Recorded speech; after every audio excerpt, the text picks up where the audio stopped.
O podcast, que é o consumo de áudio pela internet, teve um crescimento nos Estados Unidos de mais de 50% só no ano passado. Segundo pesquisas, o podcast americano pode faturar até 2021 $1 bilhão em faturamento. Vinícius Fuzikawa, que é coordenador de conteúdo da Nova Futura Investimentos, explica como se chega a essa conta. Olha, a conta ela é feita de várias formas, né? Nós, como uma corretora, utilizamos os podcasts para fazer patrocínio. Então, pagamos para eles falarem sobre a marca ou fazerem um conteúdo que é o mais importante do que pagar para eles falarem sobre a marca, é fazer um conteúdo sobre qualquer tipo de coisa que seja, no nosso caso, investimento.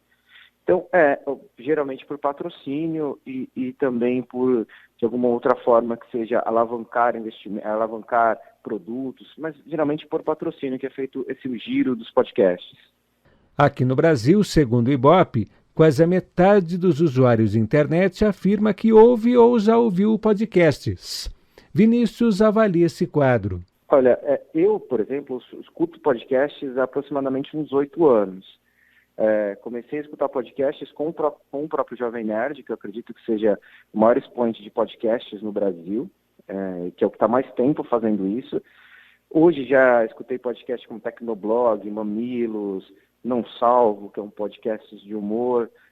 Hoje você tem uma gama maior de podcasts, mas ainda muito pequeno perto dos Estados Unidos e ainda com poucos podcasts tendo aí acima de 500 mil downloads por mês. O próprio Jovem Nerd ele tem mais de 1 milhão de downloads por mês, então é o maior. Fora isso, abaixo dele você tem outros podcasts que tem algo em torno de 150, 200 mil downloads. Então tem um gap muito grande aí, mas é um mercado em crescimento. Tem surgido muitos novos podcasts no mercado. E qual modelo de negócio tem sustentado o podcast aqui no país? Com a palavra, o coordenador de conteúdo da Nova Futura Investimentos. Olha, o próprio modelo, eu acredito muito no conteúdo, né, que a gente chama de marca, né, branding content, que é o conteúdo para marca com conteúdo.